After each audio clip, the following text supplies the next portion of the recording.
Ladies and gentlemen, boys and girls, welcome back to the Walt Disney World Resort, where dreams really do come true, especially if you love animals. We're returning to the place where wildlife is combined with magic. At Disney's Animal Kingdom, we'll be crossing continents to explore nearly everything the world of Asia has to offer. Its rides, its interactive show, and a walkthrough of the mystical Maharajah Jungle Trek.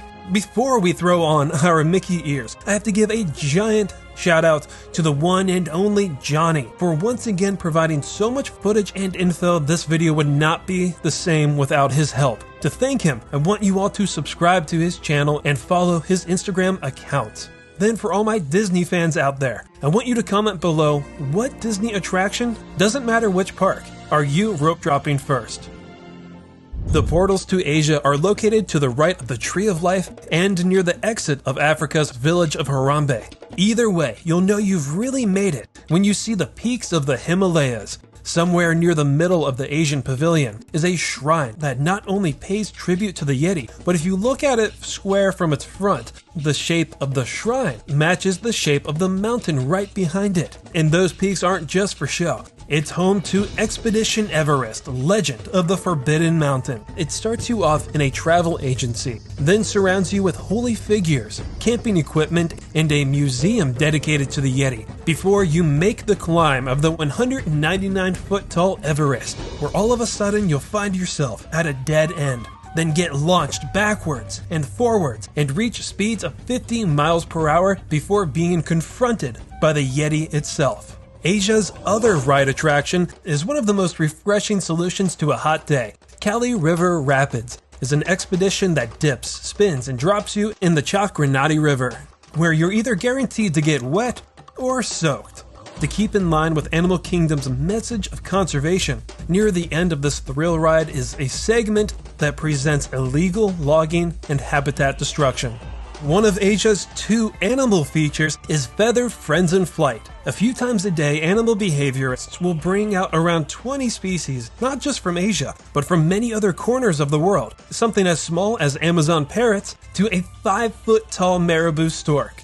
If you see more than a few macaws, there's a really good chance they actually came from the winged encounters located in front of the Tree of Life, and are not part of the show. In 25 minutes, you'll be shown what makes each bird unique, like how an owl will not make a sound when it flies, why these Amazon parrots should get a recording deal,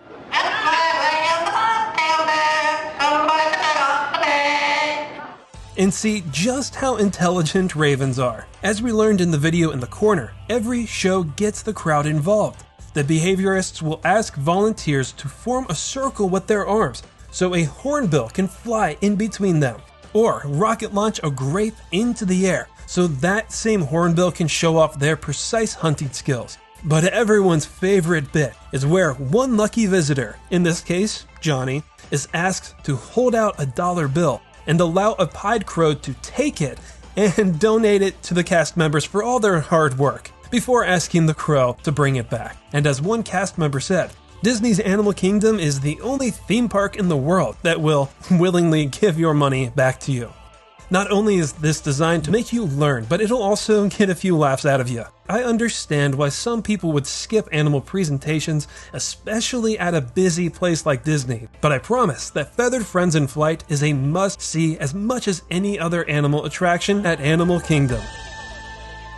Located in the foothills of the Himalayas is the Maharajah Jungle Trek, which takes place in the Royal Anandapur forest. Anandapur means a place of delight or happiness in Sanskrit. For thousands of years, villagers lived in harmony with the wildlife until one Raja, or ruler of Anandapur, shut out all of the villagers, allowing only his guests and himself to enter the forest and use it as a hunting lodge. The forest remained exclusive to the Rajas and their guests for over 500 years, until 1948, when the grounds were given back to the villagers, who preserved the land to this day. Just outside of the forest are crumbling twin temples, Since they're settled right next to the river, the area is constantly flooding and they were eventually abandoned. Plans were put in place to restore the stone ruins to their former glories. They were scrapped when Gibbons decided to make good use of the scaffolding. The right temple is home to Siamangs, which used to be able to brachiate over the water and access these towers near the guest path. The island on the left also hosts gibbons, but not only do they look quite different from the Siamangs, but different from each other. Male and female Siamangs have black fur, but northern white-cheeked gibbons go through a series of color changes as they grow up. They are born a tan blonde to better blend in with their mother. When they reach a year old, their fur will turn black. The males will keep that black fur for the rest of their lives, while the females will go back to being tan around their 6th birthday. Maharajah Jungle Trek is mostly modeled after India, Nepal, Thailand, Indonesia, and a few more places. And the story says the many different Rajas would bring in many different species to the forest to either hunt or care for. One of them resides on the karst limestone cliffs. The Komodo dragon, a not-so-mythical lizard with a very mythical name, a perfect fit for a magical place like this. For what is now a well-known but still incredible species, you might be amazed to find out they weren't even known to Western scientists until 1912, when they started hearing rumors of giant dragon-like creatures from Indonesian islands. A story that sort of reminds me of the Okapi's discovery. Komodo dragons are one of roughly 80 kinds of monitor lizards. And by visiting this royal forest, it's your chance to see how large monitors can be and how small some of them can be, which I'll be able to show you in a bit. The royal forest covers over 4.5 acres and does a really good job separating you from the rest of the park. It doesn't really get a whole lot more immersive than the attractions at Animal Kingdom. You get the feeling that something's about to jump at you at any moment, but that comes later. Right now, I'm excited to show you a primate that if you see them once, unless you live near them, you might never see them again. Where tapirs once roamed, the land has since been reserved for lion-tailed macaques. Their name describes them, but not as much as I think it should. Yeah, sure, they have the tail of a lion, but also the mane like a lion's, and it helps keep rain off their face during monsoons. There's more than 20 kinds of macaques, and quite a few of them have learned to coexist with people. But these calloused-butted monkeys are only native to the mountainsides of southwest India, and prefer to avoid us as much as possible. That's a good call. They are endangered thanks to hunting, roadkill, and struggles with power lines, and only as many as 3,500 could remain. So they rank among some of the rarest primates in the world, both in the wild and in human care. Just one of the reasons why I think you should feel grateful if you ever see a lion-tailed macaque is because what was once a fairly common species to see in US zoos, these days only a few accredited places take care of this monkey. On the west end of the karst cliffs is a building where villagers gather for town meetings, celebrations, movie nights, and a place to educate visitors on certain flying mammals and why they are important to the forest. On either side of the forest overlook are 2 reptiles. In one terrarium we have a prehensile-tailed skink. On the other side, you just saw how big monitor lizards can get with the Komodo dragon. This is a black tree monitor. On average, they're about 3 to 4 feet shorter than Komodos, but also several hundred pounds lighter, giving them a better advantage in the trees. They're fit with a tail that's 2/3 the size of their body. Like the one on the prehensile-tailed skinks, it acts like a 5th limb that keeps them balanced in the canopy. As for the main exhibit, at first it might seem like there's no one home. Whether you do your darndest to look around on your right and on your left. Sometimes it takes doing this to see the large Ormolayan flying foxes, a member of the family that the Dr. Indiana Jones referred to as giant vampire bats. Vampires are found in Central and South America and are only a few inches long. These furry flyers are native to Southeast Asia and are one of the biggest bats in the world, with wingspans up to 6 feet. Unlike other bats that use echolocation to get around, flying foxes use excellent eyesight and smell to find their food, which is mostly fruit. They can consume half their body weight each day. Around the world, bats are viewed as an evil omen and treated like pests. But to nature, that couldn't be further from the truth, because a flying fox's love of fruit is very enriching to the forest, since they disperse the seeds that they don't eat and cause new growth on the forest floor. Around the building's corner, thanks Johnny, is a side view of the bat habitat, so you don't just have to adjust your body in a funny way to see them or even walk into the building at all. Our next destination is the Grand Palace, with the architecture, the artwork, or what's left of it.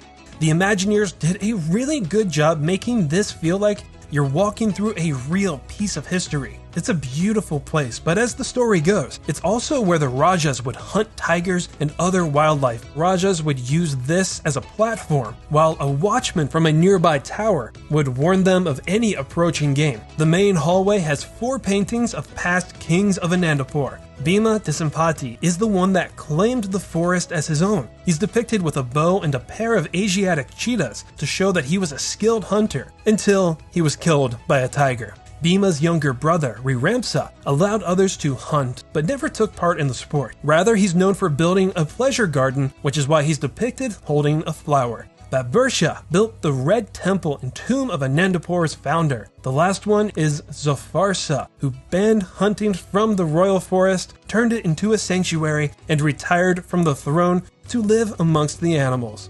A lot of the other murals are depictions of these royal hunts, but they're not meant to celebrate the sport. Rather, they are cautionary tales to show how plentiful this habitat once was. Much like real life, one of the biggest victims in these paintings are tigers. Sumatran tigers face significant threats like habitat loss and poaching, and the Indonesian government estimates there's no more than maybe 400 to 600 remaining in the wild. Disney's tigers were brought together as a breeding recommendation by the AZA's Species Survival Plan. Not only have these recommendations been successful in the past, but the Disney Conservation Fund has provided millions in support not just for wild tigers, but for other big cats in 25 different countries around the world. One of the best aspects of the tiger habitat is that it was designed so predator and prey could watch each other at all times. Past the paintings of the ancient rulers is Riramsa's pleasure garden. At over 1.5 acres, this is by far the largest habitat in this jungle trek, and also one of the most diverse. In the past, it was once home to Javan bantangs, Eld's deer, one of the rarest zoo animals you'll ever find. But these days, if you're lucky, you might see a black buck. You'll definitely see a flock of bar-headed geese, saurus cranes, the world's tallest flying bird, considered a symbol of marital fidelity since they typically mate for life. At just under 6 feet, that means they're even taller than the Asian water buffalo, domesticated about 5,000 years ago. Because of their strength and ability to walk so easily in the mud, these bovids are famous for helping farmers plow rice fields, earning the nickname the living tractors of the East. They also help transport heavy materials. Their horns and hides are used to make clothing, and their milk is very nutritious. Because they're so resourceful, water buffaloes have populations in Europe, Australia, and the Americas. Disney's herd, named after the Golden Girls, represents the wild Asian water buffalo, which is actually endangered and saw a population decline by 50% in the last 30 years. Without backtracking, the only way out of the palace grounds is by crossing a bridge that intercepts 2 habitats built by the villagers to help guests safely pass over tiger territory. It's draped in prayer flags believed to help promote peace, compassion, and wisdom. The left side reveals the rest of the buffalo habitat, while on the right is where more tigers roam. Even though it's not as lush as the territory on the other side of the palace, the tiger's camouflage can make it seem like there's no one in here. One thing Disney is known for is placing hidden Easter eggs all over the parks, usually in the form of hidden Mickeys, and Maharaja has plenty in the murals. On top of this deteriorating wall are letters that spell out Joe, a tribute to Joe Rohde, the Imagineer essentially responsible for bringing Disney's Animal Kingdom to life. What I want to show you next is not hidden, but you still might need to ask a trail guide about these hieroglyphics and their story. To summarize it, The first panel shows the origins of life that came from the seas. The second panel shows all of the wildlife gathered around this story's version of the Tree of Life. In panel 3, a man has chopped down the forest and has caused the animals to disperse. He's wearing a lot of jewelry, indicating his wealth and love for materialistic things. The next panel depicts an imbalance in the forest and nature has turned its back on humans. The man has now downgraded himself from being a man of wealth. In the last panel, he's living a simple life, planted a new tree, and learned to live with nature instead of taking from it. And that brings us to the previously mentioned Red Temple, commissioned by the third Raja of the Royal Forest. The interior gives another view of the tigers, but it's also a tomb. This stone sarcophagus is the resting place for Ananta, the first ruler of Anandapur. The Red Temple also stands next to what was once a large pillared hall of the palace. The pillars stayed intact, but after years of sediment buildup, the ceiling collapsed, and eventually nature took over. It is now a sanctuary for birds. Though there is identification signage, your best bet of getting a more updated list is by grabbing a trek guide from the Wildlife Explorers, which you can drop off and return near the exit. This walkthrough aviary is home to about 25 different species at a time. The one that really stood out from the rest, because they weren't even trying to hide, was the great Argus pheasant. As if just standing there wasn't impressive enough, we got a really pheasant surprise. We actually had to make way on the path so that he could set up his ritual to impress a certain female. No, not them. I'm talking about this lucky lady. Once he had his clearing or open space, he started aggressively stomping around her, and once everyone was in proper position, he performed what's called a bow hop, bending his wings in front of his face, flipping his 3 to 4 foot long tail feather into the air and vibrating all of his feathers to make a rustling song. And I think that's a good place to end our tour of the Maharajah Jungle Trek, an exhibit that was carefully designed to inspire everyone who walks through this ancient, majestic forest to cherish and gain the desire to protect our planet's wildlife. There aren't very many themed exhibits out there that can pull off both the temple ruined look while being immersive and conservation focused at the same time. But if anyone can do it, it's definitely Disney. And that will do it for now, so please stay tuned for our next adventure. Stay wild, and thank you all for joining me at Disney's Animal Kingdom.